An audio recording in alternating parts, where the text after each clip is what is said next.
Hey everyone, this is Rob Ryder.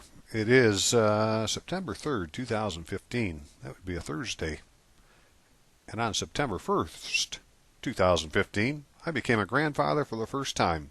Hey, good job, kids. Madeline Marie. All parts work. Beautiful. Thank you, Jesus. Thank you, Lord. And because of that, and one of my daughters will have a child here in March. It's like I need to get all this stuff figured out. And so I'm motivated to figure out what they're doing to keep us from getting a remedy. And so I just keep poking at them and asking questions, and along with some other people, and hey, we're getting some things that they're really starting to maybe mean something. For instance, this is in Arizona. It says, call to the public.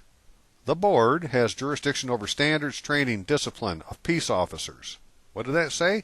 It said the board has jurisdiction over standards, training, discipline of peace officers relating to their duties to enforce the laws of this state and political subdivision of this state. Members of the public are permitted to speak. Blah, blah, blah. Okay, this is at a meeting. Forgetting that it's a public meeting, they said that this board, whoever this board is, has jurisdiction over standards, training, discipline of peace officers relating to their duties to enforce the laws of this state and the political subdivisions of this state. Well, I wonder who that could be. Well, who they are is people like this. So in Arizona, it's called the AZ Post, Arizona Peace Officers Standards and Training Board. In Illinois, it's the Illinois Law Enforcement Training and Standards Board. And in Michigan, it's called the Michigan Commission of Law Enforcement Standards. Now, I don't know that every state has these, but these three certainly do, and pretty much they are the ones that set the standard for somebody to call themselves a peace officer. And only a peace officer can arrest you with or without warrant. There are people that have less than full police powers, so they're not necessarily peace officers, but they can arrest you for disturbing the peace. And really that's what they do when they give you a ticket, because the ticket's never going to be filled out properly. They're going to take you in for disturbing the peace and then get you to sign some papers and take you to traffic court or civil court or whatever they want to call it, which is going to end up being a court run by Talmudic law, or at least in a civil law manner. And we've been trying to use common law remedies. Well, the two don't mix. Yeah, we're supposed to be founded on the common law, and we probably are, but you're in a corporate body politic called the County of Kent, in my case, instead of the state political subdivision called Kent County. And in the County of Kent, it is a corporate body politic that has its own courts, and they think that you're one of its members. And they don't want to let you go to the state side. Well, in the state, it may be by common law, but in this corporate body politic with this Talmudic ecclesiastic court system, the black robe priest, they do it by civil law. And so that's another thing we're going to be talking about, is not just these standards, because one thing is the peace officers, as a peace officer, that's a common law position. And so you need to go to them in common law, is my opinion. But to enforce the laws, law enforcement, that could be more like civil law. And even if it isn't, that's what the courts are running at. So if you have something to do in their courts, or you're trying to go to the state administrative agencies, which are definitely run under civil law, well, then you can't use a common law notary. You need to use a civil law notary. Lots of things to talk about, but I just wanted to get this out first because this here, going back to this page here, so what this said is they have jurisdiction over the training, standards, and discipline of peace officers. Let's say you get a ticket. What would that mean? Well, to me, it would mean I'm going to send a copy of that ticket to these guys and ask them if it was done properly. Because it won't have been. They won't have signed it properly. There won't be a signature on it. There will be a defect. Check boxes won't be checked. I've done lots of videos on this kind of stuff, and I'm not going to get into it any more than that. It's just you will find something. But by the same token, it's these people we want to go to point out a crime, and you quit trying to take it to court. Because, they're committing a crime, and only the state can prosecute for a crime. And to get to the people that can prosecute, we need to go to the coroner, Old English law, who is the keeper of the king's pleas, his pleas of the crown, which were criminal complaints. And he puts them in his book, and then he takes them to the sheriff, and the sheriff has a court, and then the sheriff takes whoever it is to court. Now, we don't need to have a sheriff. If the sheriff and undersheriff are vacant, those offices are vacant, then a coroner becomes the sheriff. And I'm sure there's more than one coroner in the county. In fact, I'm very sure everywhere there's more than one coroner in the county, but only one of them would act as the sheriff. So, but these are all common law jurisdictions, and they're not necessarily called a coroner anymore. That would have been a crowner first, and then they're called coroners, and they could be called a conservator of the peace, or they could be called a justice of the peace, or maybe they could be just called a peace officer now. So we have all these different possibilities, and so the first thing we're going to try is just right now we're just starting to ask questions to them, but if you have a problem today, then just send them a copy of your ticket to whatever your state agencies is and ask them to look at it and say that you don't believe it's been done right. Has this been lawfully done? More on that some other time, but just to move on. What they're talking about here, first of all, this was the Arizona Peace Officer Standards and Training Board, and they have a notice of a public meeting. Wednesday, May 20th, 2015. Missed it. Darn it. Nevertheless, they'll have another one if you really want to go. And Roe, who's the expert at sending for FOIAs and stuff, right? She's got a good rapport with the guy going. He's very quick to respond with some really, really good information we're going to take a look at. And I sent mine a complaint today that we'll take a look at also. But what more can we do here? Because I'm going to have lots of things to go through, and they're not all necessarily 1, 2, 3 in a line. They're kind of, it's more like like a flower with a center with a bunch of petals going out. Right? Got an arm over here, arm over here, arm over here. And they all fit together. When we're all done, it'll all hopefully make sense. But this may take a while, so, why don't you stop now and get yourself a sandwich or a beverage. And let's see where we go. All right. So what was this all about? So many things to go through. First of all, to the level of deviousness of them. All right. So this is the Michigan Constitution. And this is the oath of office, right in here. All officers, legislative, executive, judicial, before entering upon the duties of their respective office, shall take and subscribe the following oath or affirmation. I do solemnly swear or affirm that support the Constitution of the United States and the Constitution of this state. Notice that's all in lowercase. Constitution of this state. And that I will faithfully discharge the duties of this office, of the office of, whatever, according to the best of my ability. There is no so help me God in there. But nevertheless, I had read someplace else, when you put in the word faithfully, there's one way you can have faith, and that's to God. So you did swear to God, even if you didn't think you did. And lowercase Constitution of the state. Now let's look at a oath of a supposed elected circuit court judge here in Michigan. State of Michigan, County of Branch. See, County of Branch, that is the corporate body politic. Private company. That was created by an act of legislature, so it's lawfully constituted, right? But only over its own members, and they want to keep you as a member. But this guy is acting like he's like a state circuit judge. Now, he may not say he is. He says, well, I'm the 15th Circuit Court judge. of Branch County. Because in Michigan it says there's only one circuit court. But nevertheless, on his words here, it says, right, I do solemnly swear that I will support the Constitution of the United States and the uppercase or proper case Constitution of this proper case state. All right, so that's like a proper noun, name of something, or term for something, where this other one is,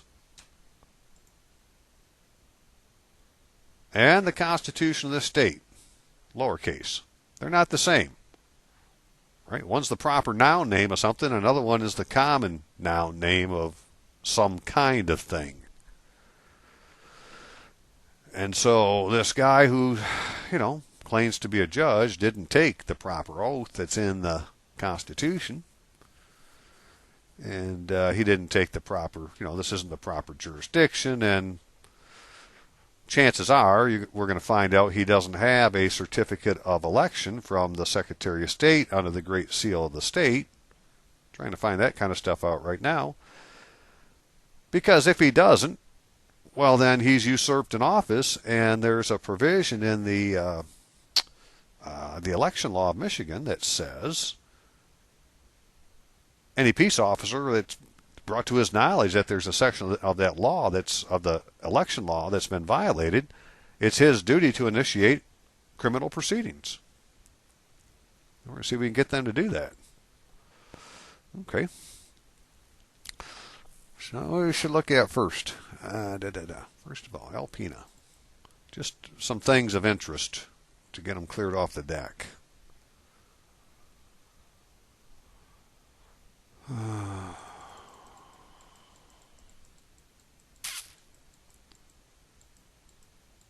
on, baby, where you at? There's the sheriff's office. What did it say about the sheriff in Alpena? It said the office of sheriff, right? So it didn't say the sheriff. The office of the sheriff is established by Michigan Constitution. So somebody has to fill the office, but they don't need to be called the sheriff. The sheriff is responsible for the enforcement of the laws throughout the county. His duties include the administration of the county jail and patrol of the county roads. He must promote domestic tranquility. Well, that would be conservatory of the peace or keeping the peace in the county. Is the court officer of the circuit court. That's the one circuit court. The circuit court. We only have one. And so apparently you're the sheriff is a court officer of the circuit court and serves writs, subpoenas, and warrants. He's involved with the executive duties of the county Concealed Weapons Board and recovery of drowned bodies and enforcement of local marine and safety programs. So those last two are really things that the coroner did. And I think this last one's kind of funny. I believe that has to do with treasure trove because that was a jurisdiction of the coroner. So I think the guy that sits in the sheriff's office is really, he's been elected as a sheriff in the corporate body politic, but that office is ex officio the coroner sitting as the sheriff in the political subdivision. One's the county of Kent. That's the corporate body politic. That's where he was elected as the sheriff. So either ex officio he's the sheriff in Kent County, the state subdivision, or he is the coroner in that subdivision. And there's other coroners. But he's filling the office, somebody's filling the office of sheriff because it was it's an office of the king in common law, and so it has to be there. Somebody has to fill the office. There's two officers, the sheriff and the coroner in Old English law, that were appointed by the sheriff, or appointed by the king, and were his officers. And if you look at a sheriff's badge in Michigan, at least the one I saw for Kent County, in the very center of it is a Great Seal of the state of Michigan. It's like, well, that dude's a state officer. So, but, we don't know yet. We're asking, these are all questions that are just now being asked. We'll find out what happens. Stay tuned for more type stuff. So in Michigan, we don't have coroners anymore, but they do in Illinois. And which one did I go with that thing? This guy here got elected. Right? L. Robert Rob Russell. That's a certificate of election. There may be just a bit of fraud in this thing, right? It's the state of Illinois' county of Kane, so again, it's not Kane County. So he is not the county coroner of Kane County. He's the county coroner of the county of Kane. But this same man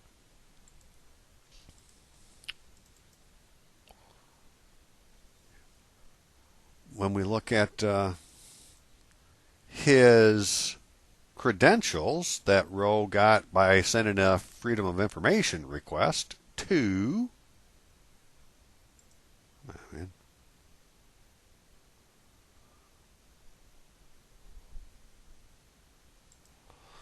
the Illinois Law Enforcement Training and Standards Board, the place we talked about. You can look on here and you can see that here he's a Kane Co. Coroner's Office. Now, does that mean Kane Company? Because the other ones say like DuPage County, DuPage County, DuPage County, but Kane Co. Coroner's Office. I'm not sure, but they got his name. At least they have his name. It's backwards, but Robert Lloyd Russell. And so if you were to put that in a mirror and look on the other side, it'd be Robert Lloyd Russell, the way his name should be. Yeah. That's Talmudic, to write it backwards. It's mirror image. And he's, his rank is a coroner. Well, this other one says he was elected to an office. This one says he has a rank of a coroner. Well, I've spent 10 years in the Army. Rank means rank. It means what you are in a military organization. And, that organization could be the militia. And so he's a coroner in the militia, right? Peace officer. Besides being this fictitious L. Robert Rob Russell. I mean, you can't put that on a certificate of election. Jeepers creepers, man. Unbelievable. So we're finding that out too as we speak, because now, this is what happens when you can get, two pieces of information about the same person from different places. And, this guy is well qualified to be a peace officer, which would be one of the criteria. You got to have basic training. What one do you have to have? I think it's the basic training right here. LE, law enforcement, 400 hours. Right. That's the very first thing, and then all these other ones are things he's done over time. He's a well-educated law enforcement officer. I think he may know what the truth is. But you would have to go to him in this hat. Not in the hat of the, I think I closed it already. Not as this guy. Can't go as this guy.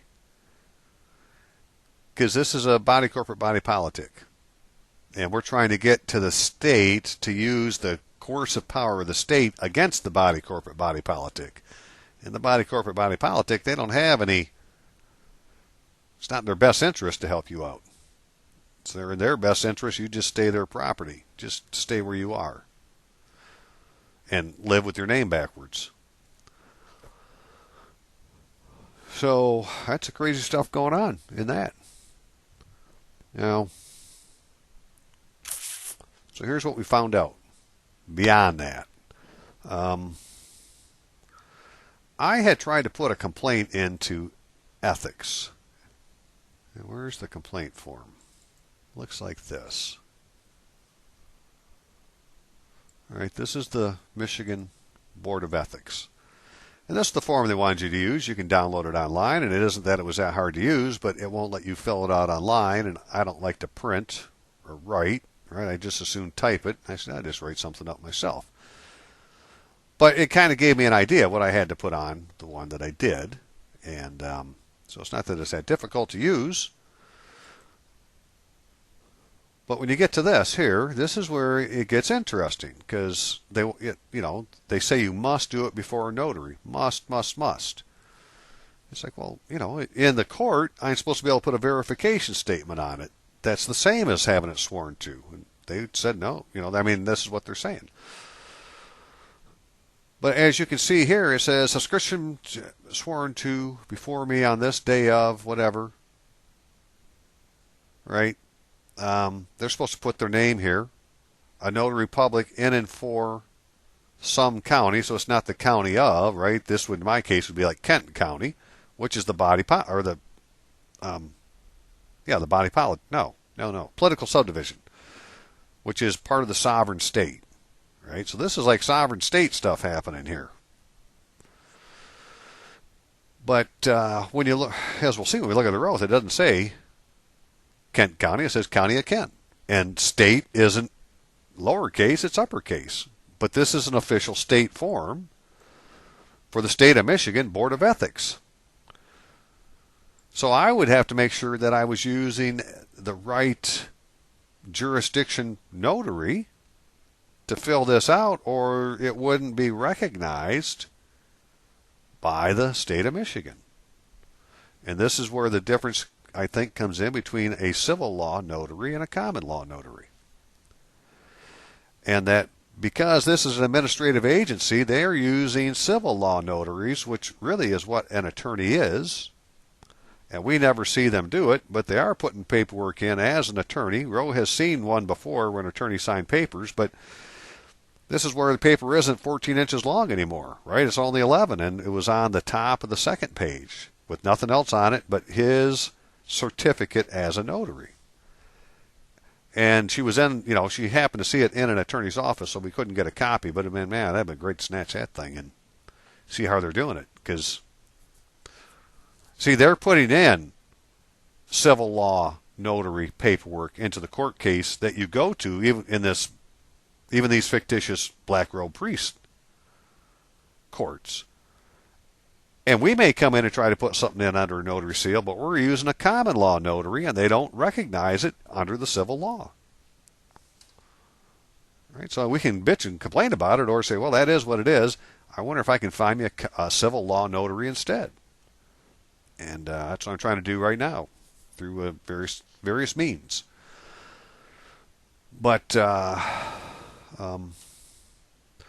or go common law without even using a notary, because you don't really need a notary to go common law to the coroner. That's who you were supposed to take your complaint to in the first place. He puts it in his book and he gives it to the sheriff. And that common law coroner could be a peace officer with his citation book that do say complaint on some of them, depending on what book he pulls out. It's like, oh, okay. And he's going to put on Michigan compiled law as being the crime that was committed. Excellent. Right? I just want it to be against them instead of against me. And done properly. So, that's the other. If you're going to go common law, go common law. But if you had to send something to one of these administrative agencies, then we're going to see that I think it's just a different notary. And we need to see if we can find this one. So let's read a little bit about what that is. Oh, and that would be here. Okay, so I'm not going to read a whole bunch, just a few things to show that there is absolutely a difference. Civil law notaries or Latin notaries are lawyers of non-contentious private civil lawsuit or law who draft, take, and record legal instruments, for private parties, provide legal advice, and give attendance to persons in person, and are vested as public officers with authentication power of the state. Sorry, it took me hard for me to say all that, but at the end of the day, hey, this guy, a civil law notary, when he puts it on there, it's already authenticated by the state. He can authenticate a document. His is an authenticated document. Unlike notaries public, their common law counterparts, civil law notaries, are highly trained, licensed practitioners providing a full range of regulated legal services. And whereas they hold public office, they nothing less operate usually, but not always, in private practice and are paid a fee for their fee for service basis. He just, they just defined what an attorney is. We call them attorneys at law. They are. They're civil law. Notaries. They often receive the same education as attorneys at civil law, but without qualifications in advocacy, procedural law, law of evidence, and somewhat comparable to a solicitor training in certain common law countries. Civil law notaries are limited to areas of private law, and that's what all this is. We're involved in international private law when you go into traffic court, because traffic means commerce, and everybody's in these different jurisdictions, and so it's all international.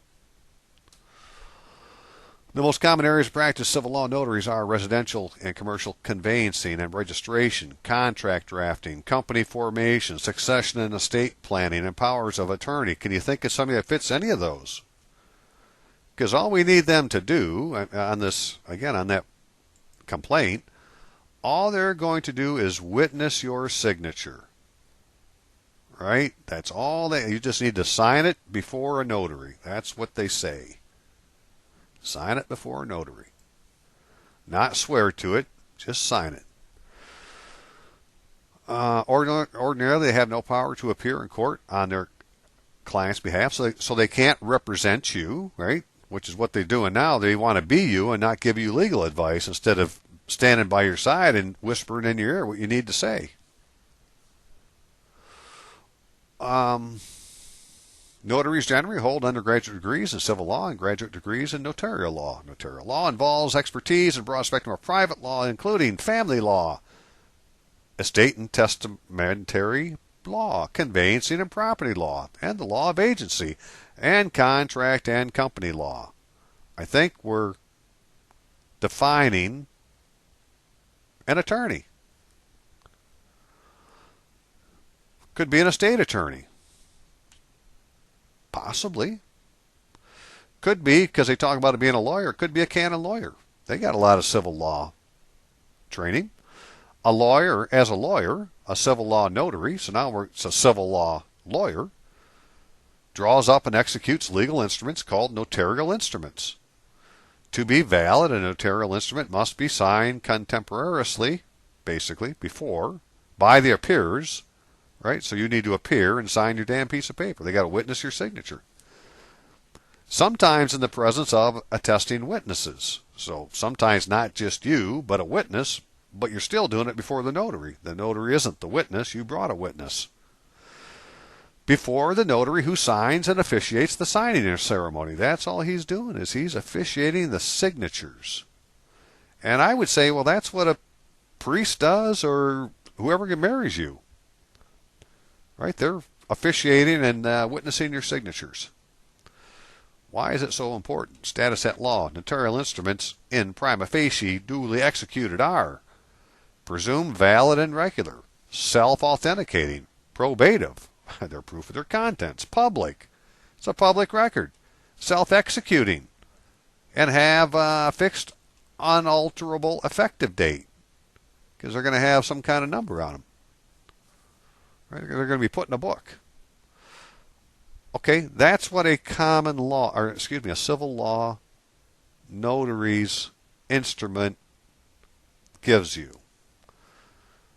But a common law notary, all they do is certify things. But they're not certifying it with, the years of knowledge, and so it's not treated as with the same respect in the civil law society. I'm not saying it wouldn't be in common law. I'm just saying you're taking it normally to a civil law society, and they're not going to recognize it. No, you need to go to one of these kind of guys. Right? Bring us proof like this, and I think they'd pay attention to it. And I bet you they'll piss their pants the first time somebody does it. Notarial instruments cannot be altered or overridden by prior or subsequent instruments underhand, simple contracts. In other words, they're going to be sworn to. In other words, for example, a notarial will could not be amended or superseded by a non-notarial codicil or will. So, a properly authenticated affidavit stands as truth until rebutted by a properly authenticated affidavit. And the bank teller can't do it for you in the jurisdiction you plan on taking this into. Rebuttal. Notarial instruments' valid portions are open to direct rebuttal, but the conclusive portions can, in some jurisdictions, only be rebutted by an action in probation. Look at that, probation. In which the challenger must bring a collateral attack against the instrument, proving the willful material error by strong, clear, and positive convincing proof, rather than ordinary preponderance of evidence standard in civil actions. Blah, blah, blah, blah, blah, right? So, hey, we're going to, because this stems from the fact that the notary is expected to verify the facts, assertions, and events mentioned in his act, thereby assuming liability for giving warrant to its contents, we're just going to go ahead and give it to him. He doesn't have to prove it until you, put in your challenge of his instrument with your own counterclaim. Okay, so this is why we've never appeared in their courts, right? Because we're not using a civil law notary, and they're not seeing our paperwork, in my opinion. Let's see what else we got. There are some other things here. A properly signed contract executed before a notary public at civil law is an authentic act deemed to be proof of its contents. All right, so if I can go and get him to sign, when I get one of them to sign this in civil law, well, then I believe that they would pay attention to what I put in here as the evidence, because you're supposed to put your facts in here. And I'll show you what the guy said on who rebutted my attempt. We're going to look at that just a second, but that was important to lay the groundwork down while you're looking for civil law notaries, because I don't want to argue about it. I'm not saying you can't use a common law notary, but I think you need to take him to the common law jurisdiction, and that isn't who the black robe priests are or any of the state agencies. They're all under civil law, so use a civil law notary and get over it. Or go find the coroner. And how do you do that? Well, we're going to go ask the training people to find out, hey, who are these people? Because, these people in the black robes are not following the law. And we can show you. Okay, the civil law tradition has been described as anything that is not permitted is prohibited. So if it's not mentioned, it's prohibited. That's what the civil law says. And the common law says if it's not prohibited, it's permitted. Well, that leaves it open that they can pretty much do anything they want to in common law. All right, so, but in this one, if you don't, because they're using civil law, if it's not permitted, it's prohibited, and it's not permitted for you not to use a civil law attorney, then it's prohibited to put the paper in. Civil law notary is an attorney who has undergone special training and performs the following three basic functions: drafts legal documents such as wills, contracts, and deeds, authenticates legal instruments, and serves as a public repository for legal instruments. It's the guy you want. That's the public record.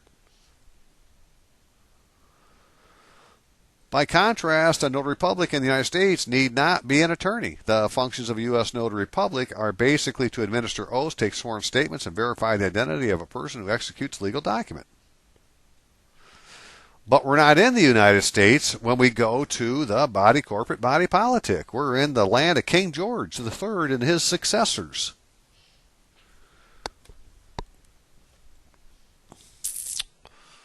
That's what they were using, right? Yeah, they had common law, but they had overplanted it with this civil law, because in 1066, see, common law is everything, lowercase common law is everything before 1066. Statutized law starts in 1066 with the Norman invasion, who were French, who brought their Jewish moneymen with them, and they started a new system, and they used civil law. And so civil law overplanted common law, although common law is still there. Has to be there because, it's common law. And true common law is just the maxims of equity and the maxims of law. I'm going to say the maxims of equity mainly, which the main one in this case would be you can't use a statute as an instrument of fraud in equity. And equity is run more like civil law than, you know, you don't have trial courts in equity. You have a judge who's going to make a decision, the chancellor or one of his underlings. It's run like civil law. So we very well could be in these courts that are in equitable jurisdiction, but we're not using the civil law notary that we need to have our paperwork seen. Man, I hope I beat that in people's heads enough, because, you know, I don't want it to be more than what it is, but I just think that that's a big deal, that if you don't use the right notary, it ain't going to be seen. So, here's a notary that did mine, that did something for me, right? So what I need that, and what else do I want to look at? Oh, there was some notary stuff. Here's a few of these laws, and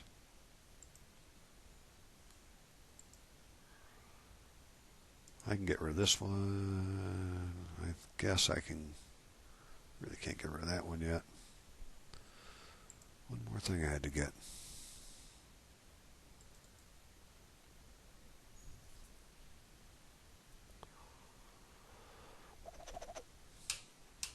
That's the wrong one. That's for Illinois. Okay. So if you wanted to be a notary in Michigan, you're supposed to fill this form out. And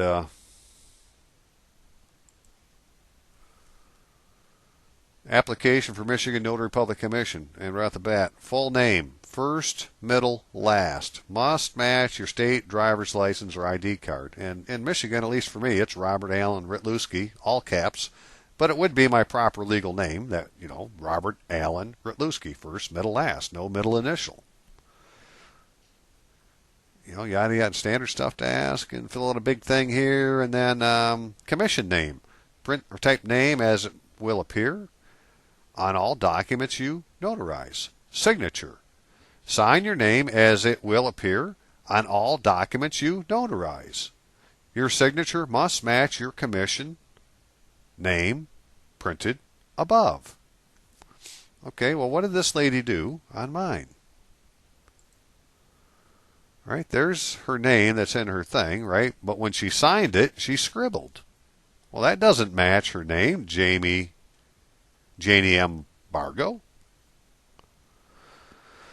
All right, because this is the way this should be is on the 12th day of September 2011, before me, the subscriber, Jamie M. Vargo, personally appeared Robert Allen Rytlewski, right? She didn't file the frickin' Notary Act. Or, well, she didn't file what it says to do on the application. Your signature must match your commissioned name printed above. Well, let's see if they ever use that stuff. Commission name. Your commission name may differ from your full name as it appears on your driver's license or personal identification card. Okay. So it can, but your signature has to match it. Now, it said in this notary stuff here, the Notary Act for Michigan. Signature of notary. A notary public shall place his or her signature on every record upon which he or she performs a notarial act. The notary public shall sign his or her name exactly as his or her name appears on his or her application for commission as a public notary. Right, so whatever they put in here is how they have to sign it. And so, yeah, they could use a middle initial, is what it's saying. Excuse me. But the signature has to be the same. Now, the other thing is, right, where is she a notary of? State of MI, County of Montcalm. And who did these people want? Notary Public of some county, lowercase state of, right, state of Michigan, something county. And she has, man, I remember I put all this stuff. County of Montcalm, state of MI. Right? Not Montcalm County, like it should be. Montcalm County would be the body politic. Excuse me. the political subdivision of the sovereign state is Montcalm County, and this thing she's using, the county of Montcalm, is the corporate body politic established by a private act of legislature. It's a corporation upon which they want you to be a member of, and that's where she says that she's a notary of.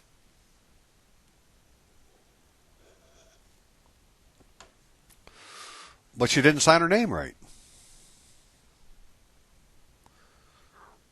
So, she's not, it doesn't appear to me that she's following the law. I don't know if they use state of Michigan or how they do the county on here. I didn't look that close, but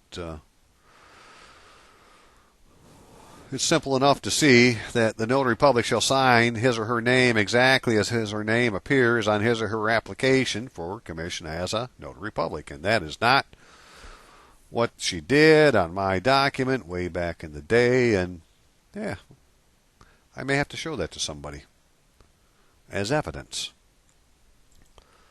Okay, so that and that. So that's just to show apparently there is a difference for Michigan. And that. Now this is what Roe found. This is really interesting. Okay. Way back a couple years ago, I've done a lot of videos about this piece of paper. Roe got a complaint against her for basically disorderly conduct on a form that wasn't properly filled out but was notarized, had a notarial act done to it, signed by Sandy, who's the foregoing complaint subscribed sworn before me this 7th day in front of Kenneth J. Sisen. And as it turns out, if you, FOIA for the information they'll send you from the state of Michigan or the Secretary of State or whoever keeps this kind of stuff, the information on Kenneth J. Sisen as a notary. And so here's his notary public application. I think this is the latest one. Yeah, for like 2011. Right, state of Illinois, county of Kane. That's where he's taking the oath for. I don't know that that is again, that is the corporate body politic. But his problem is, even though he has this, if you notice on his commission number, he has it circled. And if we were to go through all these and look, we would see all sorts of things that aren't quite right. But I'm not going to look at them all. I'm just going to point them out. One of the things it says is on this notary public bond that the company that's given you the insurance has to be able to do, right? A bond must be written by a company qualified with the Illinois Department of Insurance to write surety bonds in the state of Illinois. Well, American States Insurance Company, if you go to the Department of Insurance's website and look them up, where you can look up insurance companies, they're not listed. They can't do business in the state of Illinois. Right, so not only are we going to find out this guy doesn't really have a commission anymore, he's not using an insurance company that can do business in the state. So, he wouldn't have a bond. So he's in violation of the Notary Act. Well, who enforces the laws, right? Where's law enforcement? Well, law enforcement is supposed to enforce the law. Well, let's go show them that somebody's violating the Notary Act and see what they do, because this guy said he was employed by the Kane County Sheriff's Department. So, yeah. So that's what Kenneth had. Now let's go. We can actually go look to see if check on old Kenneth. Right, guy got his name in there. Here's the notary public search for Illinois. Notary public search Michigan, you could do it. Notary public search whatever. You're probably going to find a page like this. And we could submit to see that Kevin, he's listed here. I don't know if you can see those. It's kind of light. 1, 2, 3, 4 different times. But the last time was 2003. And these are only for 4 years, I think. So 2007, he would have had to done it again, which means, well, it doesn't look like Kevin's got. I don't believe Kevin's a valid notary public. I think he's violated the notary public law. I think he's a sheriff's deputy who's violated the notary public law. And I think that these people here, the Illinois Law Enforcement Training and Standards Board, ought to do something about it. Hopefully one of them watches the video and gets a clue.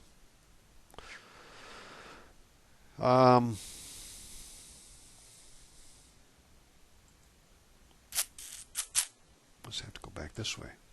What would be next? Da da da da da. So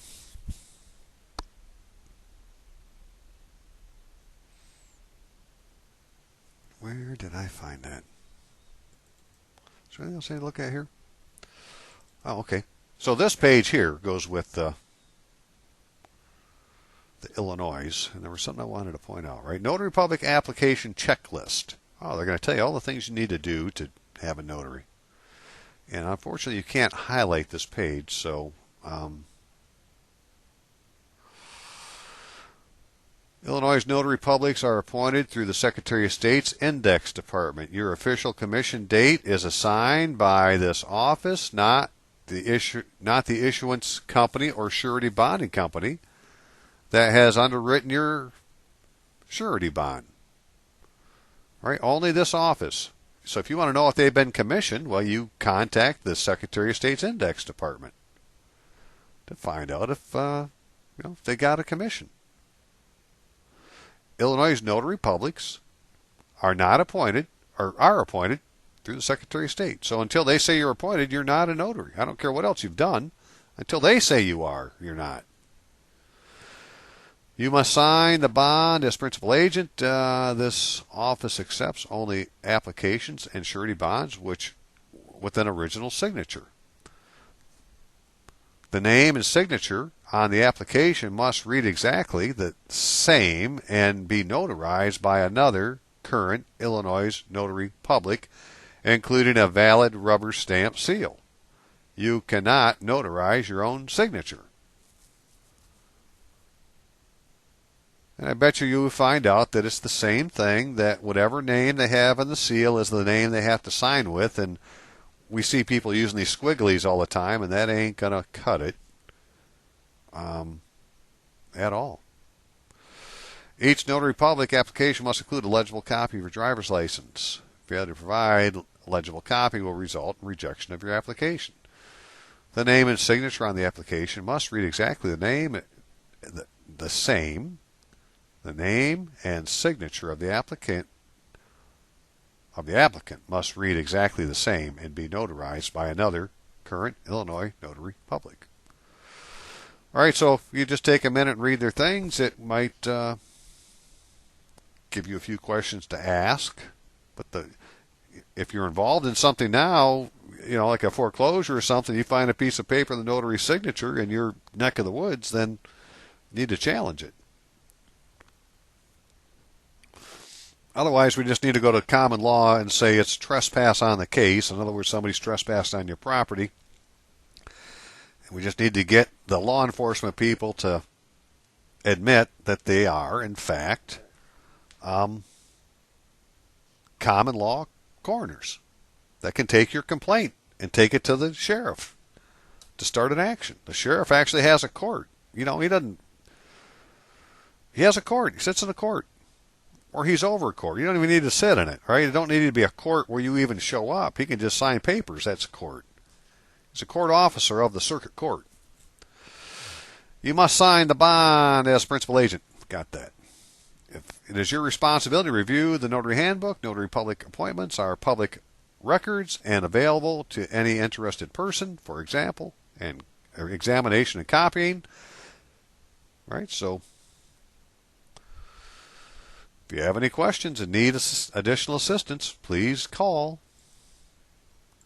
And we got an answer to that. What did they do with the answer?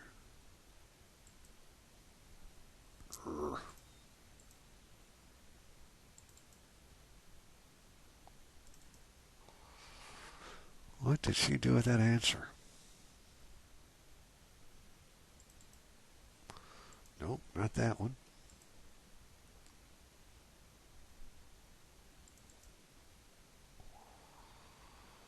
Not that one. Don't know I'm going to find it again.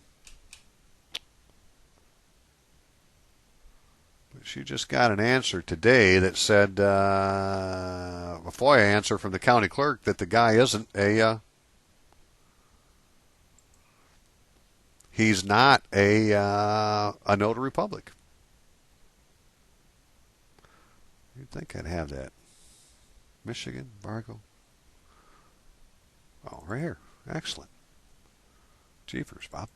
So just today, John A. Cunningham, Kane County Clerk, whatever that is, says, Rosita, thank you for writing the Kane County Clerk's Office with your request for information pursuant to Illinois Freedom of Information Act. On September 3rd, 2015, you requested the following.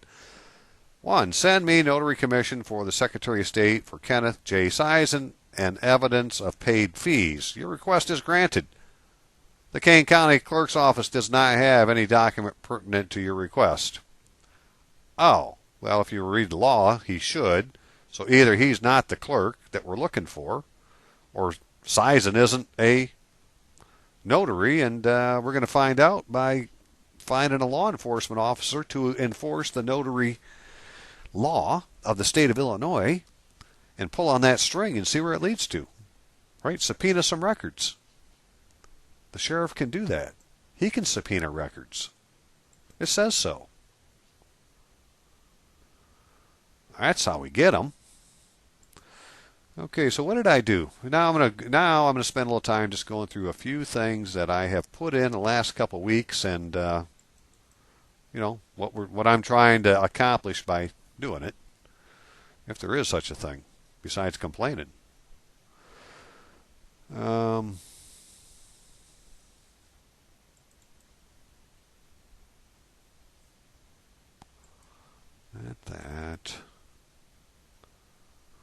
That in a second. Okay, so what I did to start with is I didn't use their form because I wanted to do it online, and you can read that if you do something as a PDF and print it out and then sign it and then scan it and you keep the original and send it in, it's the same as being signed. Right? And then there's this thing in Michigan that if you say, I declare the statements above true and to the best of my information, knowledge, and belief, that's supposed to be acceptable in court. Well, they don't want to listen to that in the Board of Ethics, but nevertheless, this is what I complained about. I, Robert Allen Rutluski, bring to the attention of the State of Michigan Board of Ethics the flagrant disregard of this state's Constitution and administrative rules by public servants. Now, I don't know if I ever have my capitalization right. I get confused, right? But I know they're experts at it, and it takes a good fourth grade teacher to understand grammar, and I ain't it. The agencies involved include the Michigan Department of Civil Rights, the Michigan Public Service Commission, the Department of Licensing and Regulatory Affairs, and Ryan Cook, Regulatory Officer, Customer Service Division, Michigan Agency for Energy. Mr. Cook substituted his personal opinion in place of law in his answer to my complaint submitted to the Michigan Public Service Commission regarding an entity claiming to be a public utility but not having a franchise within the township, which is in the Constitution, says they have to have. His actions are considered as rendering service to a public and private interest that are incompatible with his duties and a violation of your Rule 152, 2, and 6. Mr. Cook did not regulate or investigate. There is no rate book filed for Consumers Energy with the Michigan Public Service Commission, and the one filed for Consumers Energy Company, fictitious name, is not complete or confirmed as required by administrative rules. It is without the required section listing local governments that it has franchises with. Consumers Energy is not a public utility, is not even the legal name of a company doing business in this state. Mr. Cook and unknown others are accomplices in antitrust activity that borders on terrorism. I'm including Mr. Cook's reply to this in his official capacity and complaint I submitted to the Michigan Department of Civil Rights regarding this violation of my civil rights. It was never replied to. The omission of material fact in a federal matter, commerce, is a false statement, and no one has yet confirmed that Consumers Energy is a public utility. Commerce is a federal matter. They have jurisdiction over commerce. It says so in the Constitution. I also reject any presumption that the +4 used in the zip code conferred jurisdiction to some unknown authority. I do not have access to a notary. I am using the verification statement I believe is authorized by court rule. All right, so that's what I sent to him, because I could do it sitting here. I don't have a car. I don't have any money. I really can't do anything. This is what I can do. All right, so that's what I gave him. And what did he have to say? This is what they said to me. Hey, at least they call me who I am, Robert Allen Rutluski, right? Complaint against Ryan Cook, Department of Licensing and Regulatory Affairs. Well, Ryan and a whole bunch of other people. Not just you, Ryan. Nothing personal. You know, you just go narc on them and you can get out of it. This office received your complaint by email on the 24th of August 2015. After administrative review, I am dismissing your complaint for the following reasons as set forth below. The board rules of practice and procedure require complaints to meet certain criteria to advance the board's review. Yada, yada. Right? So the two things really I pointed out. Include evidentiary facts supporting the allegations in your complaint. Well, that was the letter I sent them and the other stuff that I had mentioned, right? So, but they're saying I didn't send them any evidentiary facts. I may have sent them facts, but not evidentiary facts. How does it become an evidentiary fact?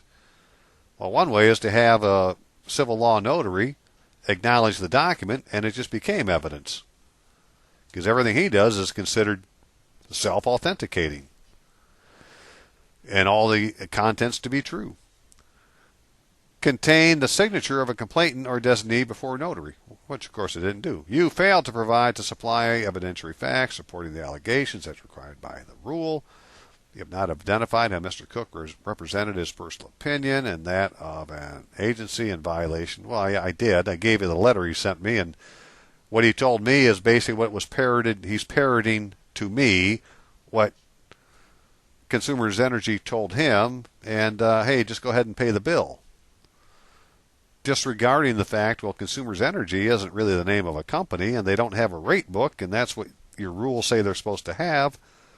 And in that rate book is supposed to be a list of all the franchises they have with the townships and so forth, the local government, as mandated by the Constitution of Michigan.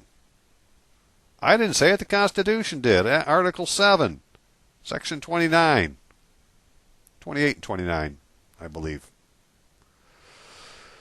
And, right, but they called me who I am, Robert Allen Rutluski, and they, you know, Rockford, I guess they spelled everything right. So, that was their answer to me, and it's like, well, what do I do with that? So, I had to write them back.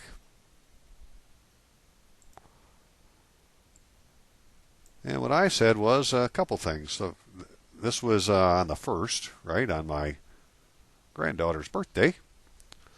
Also my grandmother's birthday, as it turns out. Hey, look at that. My granddaughter and my grandmother. I knew that there was a connection, that they both were, but, oh, they're both one generation removed from me.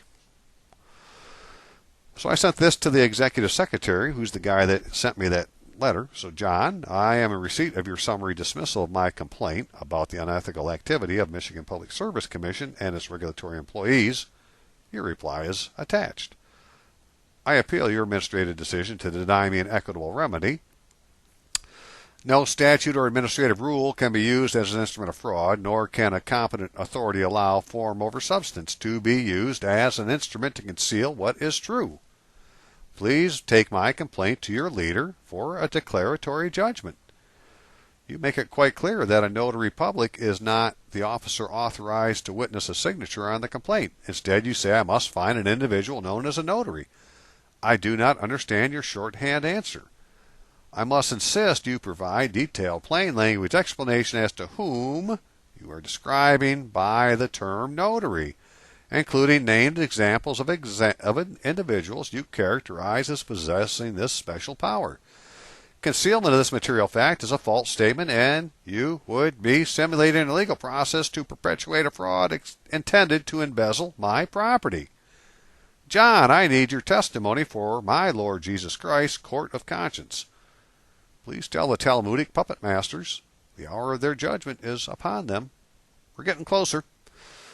All right, so that's what I sent to the guy that's over the executive secretary of the State Board of Ethics, and, I was happy with it. But I waited 2 days, and so today I still hadn't heard. So it's John, are you processing my complaint or using the statute as an instrument of fraud? And I'm going to point out some penal statutes from Michigan, which the law enforcement should be enforcing, and I'll be talking to them next. Gross frauds and cheats at common law. Any person who shall be convicted of a gross fraud or cheat at common law shall be guilty of a felony, punishable by imprisonment in state prison not more than 10 years. There you go. It just has to look like fraud. You say I need to go to a notary, and I asked you to define who you mean. Is it your intention to conceal this information? Do I need a common law notary public or a civil law notary public? Can you prove they have a commission? Can they use a fictitious name in place of their legal name? Can you verify their bond? I'm trying to point out a crime. Consumers Energy is not a public utility. The public officials are aiding a felon, or traitors have overtaken the sovereign government. Representation by public utility employee, felony. An individual who is not employed by a public utility shall not inform another individual or represent to another individual by uniform identification or any other means that he or she is employed by that public utility with the intent to do one or more of the following. Commit or attempt to commit a crime. Well, that's exactly what they're doing, because Consumers Energy is not a public utility. They don't have a franchise with the township that I reside in, and their meter is actually in my service, not in the utility service. Right? If you go look at what your meter is in your house, it's in the customer service. Well, why is it there? Right? If it's a utility, put the damn thing in your service. Well, because they're not the utility. They just are exercising this thing called agency. Remember, civil law notaries are good at agency. Somehow they become our agent and put themselves between us and the public utility. As used in this section, public utility means utility that provides steam, gas, heat, electricity, water, cable, television, communications, right? Telephone, pipeline services. They're all public utilities, and none of them, the companies that are running them, as far as I'm concerned, there isn't a one of them that's actually a public utility. I just haven't had a chance to look at them yet. I know that Charter Cable is not a public utility. It's not even the name of a company. Right? It's a fictitious name of a company. But let's go on, John. So some unknown entity extorting my property. Malicious threats to extort property. Malicious threats to extort money. Well, that would be like if they say, hey, we're going to turn your power off unless you pay us more money. Well, that's 20 years in prison. Fine, not more than $10,000. Are you sure you want to play with this, John? If I were you, I would be running as fast as you could to the board and tell them you guys got to do something with this. And they're doing it with the help of public officers. Well, that would be called extortion by public officers. And, well, it has its own thing. So, is not your actions of trespass on the case, which is just purely common law. It doesn't have to have anything to go with it. That would be in that very first one, right? The gross frauds. Are you a public officer, John? Can you prove your appointment? Are you going to willfully neglect your duty? Willful neglect of duty, public officer or person holding public trust, or employment penalty. When any duty is or shall be enjoined by law upon any public officer or upon any person holding a public trust or employment, every willful neglect to perform such duty where no special provision shall have been made. for the punishment of such delinquency constitutes a misdemeanor, punishable by imprisonment not more than 1 year and a fine not more than $1,000. So in the holy name of Jesus, I demand you do your duty. He awaits your testimony. I sent that to him today. And, I'm not trying to... I never get bothered for doing this stuff because I am correct. I'm not lying, right? And they won't bother you for telling the truth. In fact, we need to be witnesses for our Lord Jesus Christ, and that means telling the damn truth and saying you can't do that anymore. Now, I tried something, a Planned Parenthood also. I'm going to go through all the things I did because this is my public record. I get to have one too. So here recently, I said, hey, I'm going to do a bill of information, and I'm going to send it to the grand jury because really it's the grand jury's decision on what gets turned into a, what's the proper word? What's the grand jury make? Indictments, right? So, if a grand juror has knowledge of a crime, he can bring it to the grand jury and start an indictment. So I said, I'm going to write it to the grand jury.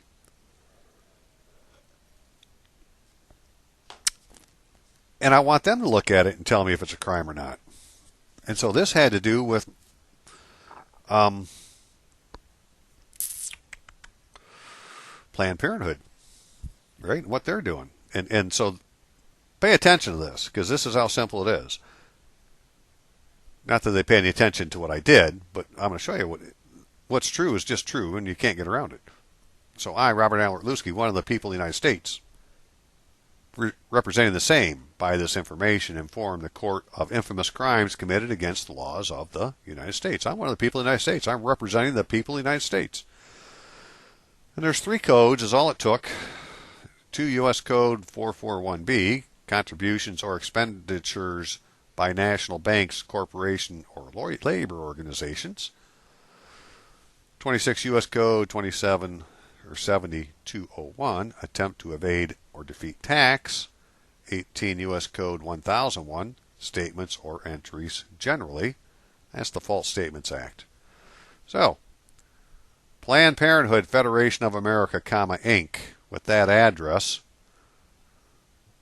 directly or indirectly engages in campaign contributions in violation of 2 U.S. Code 441B. If you read it, you will see that a public charity, which is what a 501c3 is not allowed in any way whatsoever to be involved in campaign financing. So anyways, what they were, and extinguishing their presumed tax-exempt status as that of a public charity, right? So because they did, well, they're no longer a public charity, and rendering their IRS Form 990, which they have, as a false statement, used in an attempt to evade taxes. They called themselves a 501c3, while at the same time contributing to campaign financing in violation of 26 U.S.C. Code 7201. Planned Parenthood of America, Inc., which has a different EIN number, directly controls Planned Parenthood. So Planned Parenthood Federation of America, Inc., that's the biggie, and that's their EIN number, directly controls Planned Parenthood Action Fund, Inc., with another EIN number, and others indirectly, as noted on Schedule R, attached to Form 990. The Federal Election Commission recorded PPFA wrongdoing over many years through Planned Parenthood Action Fund, Inc., available by search this ID on the FEC website. So really that's all I got to say. Hey, they're guilty because Planned Parenthood Federation of America claims to be a 501c3, yet they directly are involved in campaign financing, so they violated their public charity status as a 501c3, rendering the IRS Form 990 that they put out saying they're a 501c3 as a false statement. And they're evading taxes. Right? The IRS should be happy. Well, we'll see what they do. So anyways, I wanted to prove that I was one of the people. So Bay City, although that should be Michigan. That bothers me now. But okay. Here's their 990, and this is where it says they're a 501c3B. And here's where it says that, this is one of the pages, this is Schedule R of that 990. It's quite a long form, as I remember, where it says that they're controlled by PPFA, which I guess is Planned Parenthood Action Foundation, because they are the ones that control them. And right, and so some of these are involved in campaign financing, and it's on their 990, so they're involved with them. So, hey, directly or indirectly, they're involved in campaign financing, and that makes them tax evaders. And this Form 990, a false statement, and the IRS should be running down there to arrest them. Well, that's what I thought, but I got a denial. Right, go figure. But they did do this, right? I did this by email, and it was received by the clerk, and the clerk did. She's put it in the book, which I think I got to ponder this, but it's in the book. And as we'll see, somebody rejected it. United States District Court, Western District of Michigan, Southern Division. That is not the Article 3 court because it does not say for the United States District Court for the Western District of Michigan, Southern Division. I think you're trying to use... See, I think that this court here, without the for the, this is maritime jurisdiction. For the is... law jurisdiction.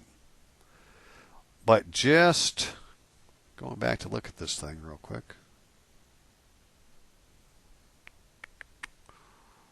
Where would it be? But when you see the grand jury, there was a place on the site that just said U.S. District Court. And I said, oh, okay, this is the equity jurisdiction.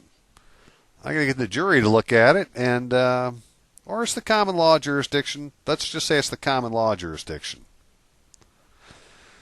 And the for the is the statute law jurisdiction. And the one without for the is the maritime jurisdiction.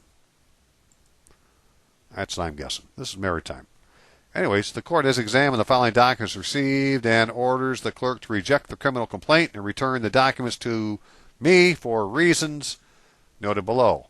Is attempting to file a criminal complaint. A criminal complaint may be initiated only by an United States Attorney's Office and not by an individual. That's not what the law says anywhere like that. It says a criminal complaint is something that's been sworn to under oath, and it can be done over the phone, but it doesn't say it has to come from a U.S. Attorney's Office. Nowhere does it say that. So Ray Kent, U.S. Magistrate Judge, who's probably also a licensed attorney, who's probably not using the name that's on his license, it's simulating a legal process as far as I'm concerned. He's not appearing in his official capacity. Right? He would have to put the same name here, just like I said with the notary, however that is, on his oath, or not on his oath, but on his appointment and so forth, is how he'd have to put it here.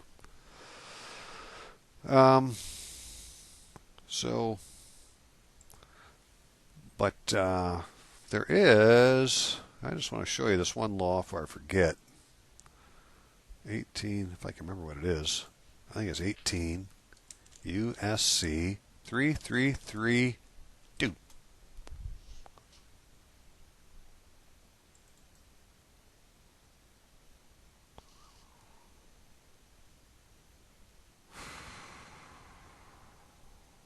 on.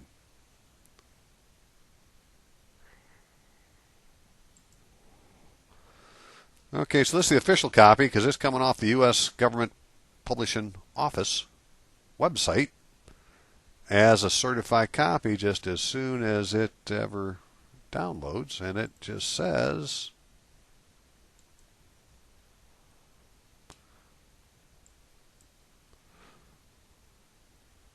It shall be the duty of each such grand jury impaneled within any judicial district to inquire into offenses against the criminal laws of the United States alleged to have been committed within that district. Such alleged offenses may be brought to the attention of the grand jury by the court or by any attorney appearing on behalf of the United States. Well, I can be an attorney. I'm appearing on behalf of the United States. I'm going to represent the United States. I'm representing the people of the United States. I am an attorney. I'm just not an attorney at law. But nevertheless, any such attorney receiving information concerning such an alleged offense from any other person shall, if requested by such other person, inform the grand jury of such alleged offense, the identity of such other person, and such attorney action or recommendation. Whether the district court determines that the volume of business for, or whenever, special grand juries exceeds the capacity, blah, blah, blah. Okay, well, I brought it to the attention of a judge. Right? This dude here is a frickin' judge. He is an attorney. Ray Kent is an attorney licensed to practice law within the state of Michigan, or he's a liar.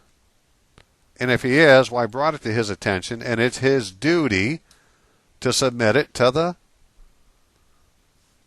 according to this, to the grand jury. So he's in violation of 18 U.S.C. 3332. Did you get that? Did you get that, Ray? 18 U.S.C. 3332. I'm going to take that to somebody and see if they'll come visit you. Find me a common law. Find me a law enforcement officer who has to enforce the federal law. And that would be any officer who's taken any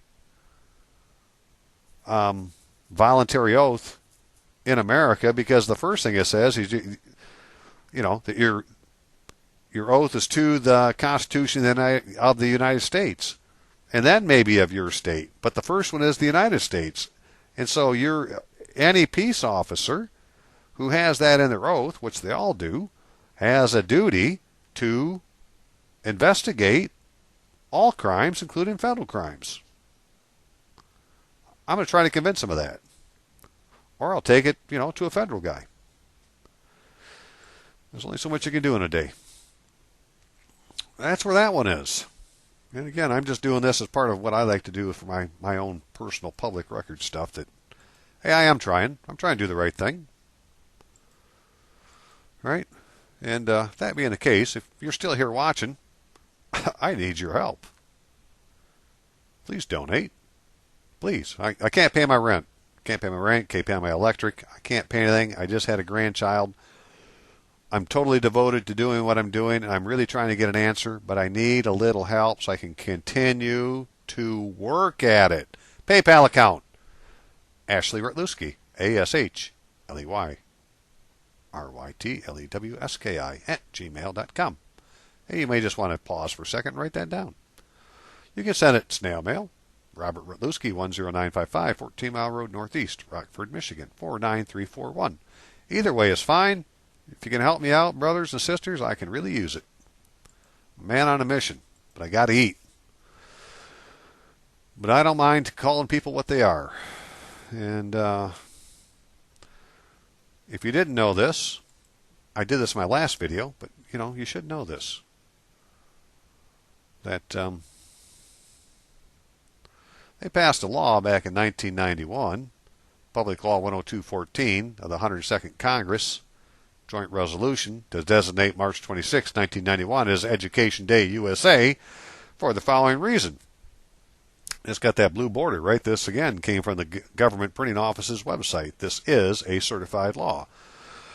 Whereas Congress recognizes the historical tradition of ethical values and principles which are the basis of civilized society and upon which our great nation was founded, whereas these ethical values and principles have been the bedrock of society from the dawn of civilization when they were known as the 7 Noahide laws. Did you know that America is founded on 7 man-made Jewish laws?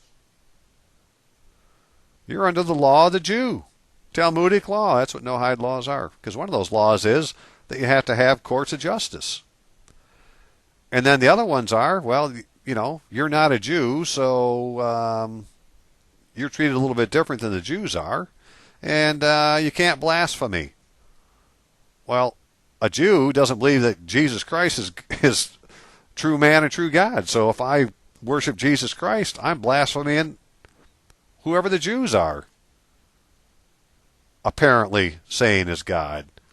Because it isn't the same God as the Father, Son, and Holy Ghost, because they always turn their back on the Father. That's all they ever do. That's what the whole Old Testament is about. That's why Jesus Christ, he pounded the shit out of them. They said, let his blood be on us and our children, and they got exactly what they wanted. King Herod, he destroyed all their books. They don't know who their daddy is anymore. Jesus came in 70 A.D., using the Romans, right, the beast, to destroy completely all that was left of the tribe of Judah. And so there are no Old Testament Jews anymore. There's only Jewish, those who wish they could be like the Old Testament Jews. Right? So they're not the ones that cursed themselves and said, let his blood be on us and our children. They just want to be like them. And a lot of Christians say, hey, we need to help them be in Israel. Bullshit, man. Just walk away from them. You don't need to do nothing else but walk away. Because they are the sons of Satan. And they know it. They do have a special place in God's heart. They are the sons of Satan. I didn't say it. Jesus did. It's in Matthew 23, 24, 25. Read about the 7 woes of the rabbis. Or, continue walking down their path. I don't really care. I do care. But if you don't care, what can I do? Okay. But because of elections, maybe I should start with this one. I sent this to the county clerk. That in accordance with Michigan election law, certain officers of the county are to be issued certificates of election under the seal of the county. And this just comes out of the election law of the state. It's Act 116 of 1954. And if you put in, like seal of the county and word search it, you find all the places it's used. Great seal of the state, you'll find out where that's used. But these are officers under the seal of the county. These officers are identified in certain sections. And so it was like the sheriff and the coroner and the register of deeds and the county clerk and the probate judge and the county auditor and a bunch of other people. So it is my wish that the county clerk provide true and correct copies of the certified statements of returns for all current incumbents of these offices, and documentary evidence that certified certificates of election under the seal of the county have been executed and delivered to said incumbents, because that's what the law says to do.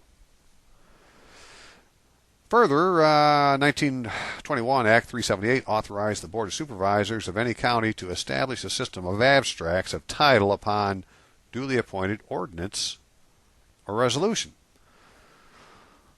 The ordinance or resolution may provide the registered deed shall be the abstractor, or may provide for the appointment or employment of a superintendent or abstractor. So an officer can be the abstractor, or they can appoint or employ a superintendent or abstractor to be the abstractor of titles, who shall perform his duties under supervision of such officers as the county shall designate. Please provide a copy of the ordinance or resolution establishing a system of abstracts of titles, the legal name of the individual currently fulfilling the duties of the act, as well as his or her contact information. Thank you very much. Yada yada. And so, and then I just added these on there so that they'd have an idea what I was talking about. They wouldn't have to go find the law. I'll give you the law. Well, this is what it says, that the county clerk shall file in his or her office and preserve the original statement of determination of the Board of County Canvassers of the results of the election, and shall immediately execute and cause to be delivered to the person declared elected to the office named in Section 200 a properly certified certificate of election certified by him or her under the seal of the county. And it goes on to say who they all are. County clerk, county treasurer, register of deeds, prosecuting attorney, sheriff, drain commissioner, surveyor shall be elected, yada yada. I think this lowercase prosecuting attorney, I think that's actually who the coroner is in this thing. Although they did say coroner someplace else, so maybe not. But also the county auditor is supposed to have a certificate of election. The county road commissioner is supposed to have a certificate of election, and so is the probate judge. So first of all, they should all have this. Had the statement of of returns with a determination statement put on by the county canvassers, right? So we'll see what they send me. But the reason I pointed out this abstracts of title because I read it and said, well, shit, I got to talk about this for a minute. This acts as an act to provide the several counties of the state of Michigan purchasing or making, establishing, maintaining system of abstracts of titles in lands, such counties, the making and selling of abstracts of title, and furnishing of information concerning the condition of a titles and charging fees thereof. It's this abstractor that you're supposed to go to find out what is the condition of the title to your property. Not like the title company who has an abstract of title. I mean, they got what you need to go here and ask these guys for. And ask the abstractor what's the condition of the title. But before we can do that, we got to figure out who the hell they are. And Section 4 said the ordinance resolution may provide that the Register of Deeds, right, which is an elected office, shall be the abstractor, or may provide for the appointment or employment of superintendent or abstractor. Right? So it's either the Register of Deeds, the superintendent, or abstractor. But the thing about being the Register of Deeds is, well, that only counts if the Register of Deeds, who is here, can produce a certificate of election. Now, if they can't produce a certificate of election, well, then it's election fraud. Or at least needs to be investigated. And so, I got one more thing to read, then I'll be done. I'll leave it at this, right? So this is what it says about, this is my Michigan Commission on Law Enforcement Standards, and I sent this today, and I'm hoping to get some really simple answers. I am in need of an individual who is fulfilling the common law duty of an officer appointed by the sovereign to hold pleas of the crown, which was the first and only duty of the crowner, later called the coroner, also called the justice of the peace, or at least a lot of his duties went to him. But the only duty that a coroner ever had to start with, I mean the one that they created the office for, was to hold the pleas of the crown. America is founded on common law. Therefore, there must be in every county a sheriff with a court and coroners to hold pleas of the crown.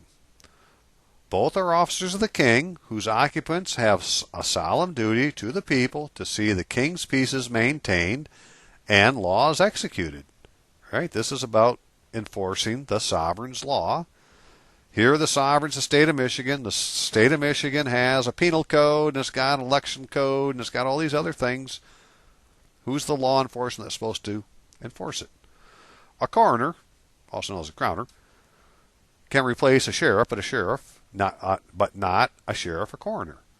There can be many coroners in the county, but if no sheriff, then one of these coroners shall occupy the office of sheriff and be a court officer of the one and only circuit court. As I reside in the political subdivision of the state of Michigan known as Kent County, who here is authorized to hold my pleas about common law crimes, such as disturbing the king's peace, falsehoods, trespass on the case? Please don't blow any attorney smoke my way. Give me a righteous answer. Somehow, body corporate, body politics, by use of private courts using civil law procedures and simulated legal processes, have replaced the courts of the sovereign government. But even they, these courts, need access to common law powers of the sovereign to enforce their judgments, and by deceit get sworn, badged, armable men and women to execute their fraudulent conveyances. Right? I don't believe most of these people know them guys in the black robes are in a private court, and they aren't actually elected, because we're going to go look for their Ask them for the certificate of election. Make them prove it. People like you, dear reader, because I sent this to law enforcement, are doing the dirty work of an organization that is not the sovereign government. They just usurp its powers. It's a system of Talmudic law that has been around since the time immemorial, under the control of false Jews working for their father, the devil. It's what they do. So said Jesus Christ of Nazareth. Again, this is just out of the book of Matthew, or the Gospel of Matthew. 23, 24, 25. You get the drift. Here is proof, right? Here's that law that said, hey, we're under the Talmudic law. Whereas Congress recognizes historical tradition of ethical values and principles which the basis of civilized society upon our great nation was founded. Whereas these ethical values and principles have been the bedrock of society from the dawn of civilization. I guess that would go back quite a ways, when they were known as the 7 Noahide laws. It's Talmudic law. And Congress says that's what the nation is founded on. If you thought you lived in a Christian nation, well, you were lied to.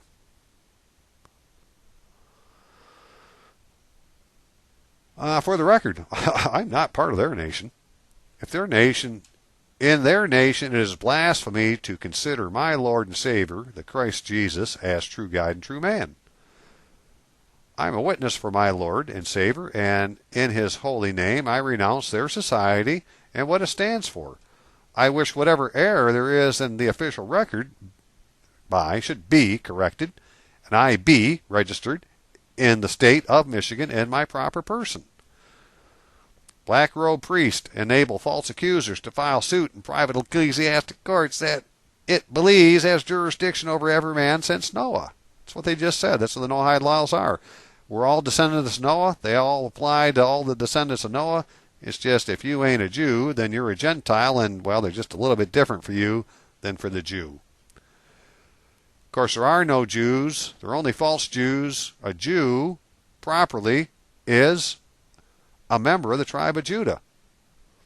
And Jesus Christ was from the tribe of Judah, and he knew his lineage all the way back to Adam. It's in the Bible. All right, have a rabbi show you his. Otherwise, he's a false Jew. He wishes he was a Jew. Right? Again, he didn't say to curse him and his children with the blood of Jesus, but he wishes he could have. And, in the Talmud, it's down talks Jesus. Absolutely. And that's what they want you, that's what they're saying you would be blaspheming their Talmudic law if you were a Christian. You call them judge, believing they have been properly elected by the people to an office under the rules of Michigan election law. They are not.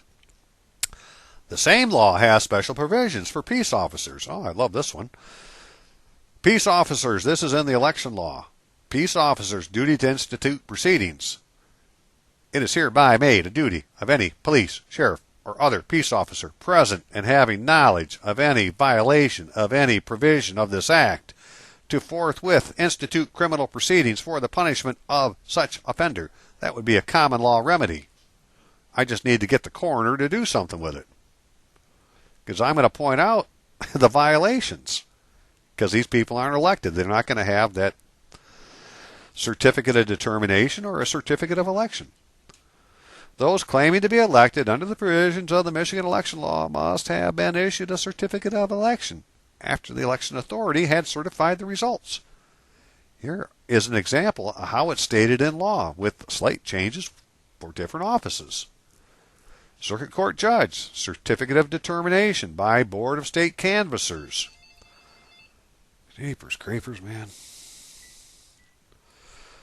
The Board of State Canvassers shall determine which candidate or candidates for office of judge of the Circuit Court receive the greatest number of votes, and shall declare such candidate or candidates duly elected. The said board shall forthwith make and subscribe on its statement of returns a certificate of determination and deliver the same to the Secretary of State. That's pretty clear. The Secretary of State shall file in his office and preserve the original statement of determination of the Board of State Canvassers of the results of the election, and shall forthwith execute and cause to be delivered to the person or persons thereby declared to be elected to the office of judge of the circuit court a certificate of election certified by him under the Great Seal of the state. Subpoena the records. Let's go find out if these people are actually a circuit court judge, district court judge, probate judge, county clerk, county treasurer, register of deeds. Go on and on and on. Mayor, township supervisor, township clerk, township treasurer. This is common for all offices from presidential electors down to school board members. They all have the same thing. Got to be determined, certified, and get a certificate of election. And then for the school board, they actually have to then, when they get their certificate of election, turn around and accept the office and send it and file an acceptance. This is common for all offices from presidential down to school board. So have the sheriff's courts subpoena the books, papers, records to see if such certification has indeed happened. And it's under the Great Seal of the state or Seal of the county, as the case may be. The reason the school is different, the schools were set up under the territorial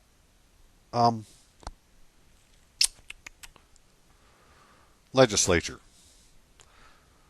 So just like the body corporates, body politics were set up under the legislature of the territory before the state became a state, so were the school districts and so forth. And, they got their own laws. I do not believe they have the certificates, not a one of them, for any office this law applies to. Do your duty and please investigate. Your fellow man will forever give you honor when you end the madness. Only you had the full powers of the sovereign. I am only a witness here to take your testimony and bring your conscience before the Lord. Amen to that. I done my duty. So whom do I need to file my pleas of the crown with? I have an almost endless supply of work for him or her. Okay. All right, so that's what I sent today too. And so, these are just ideas of what you might try to gin up a little whatever. But if, you got family who's a true deputy sheriff and thinks that things are wrong, and people say, yeah, we know things are wrong, we just don't know what it is. Here's some things you can tell them that are wrong. And as we started out, according to Arizona's board, says they have jurisdiction over standards, training, and discipline of peace officers relating to their duties. Duty to enforce the laws of this state and political subdivisions of this state. So you take your complaint if they're not doing it, or you get a shitty frickin' charge against you to the Arizona Peace Officer Standards and Trainings Board, because only a fully qualified peace officer can arrest you with or without a warrant. There are other people that can arrest you for disturbing the peace, right? But they can't write down a state statute that you violated. It can just say disturbing the peace. That's not a state statute. That's common law. They got common law jurisdiction, not statutory law. So that's what it looks like to me, and we're going to see where this goes. But a lot of this I just wanted to get off my chest and get it out on the record, and I have, and thanks for listening. Y'all have a great day. See ya.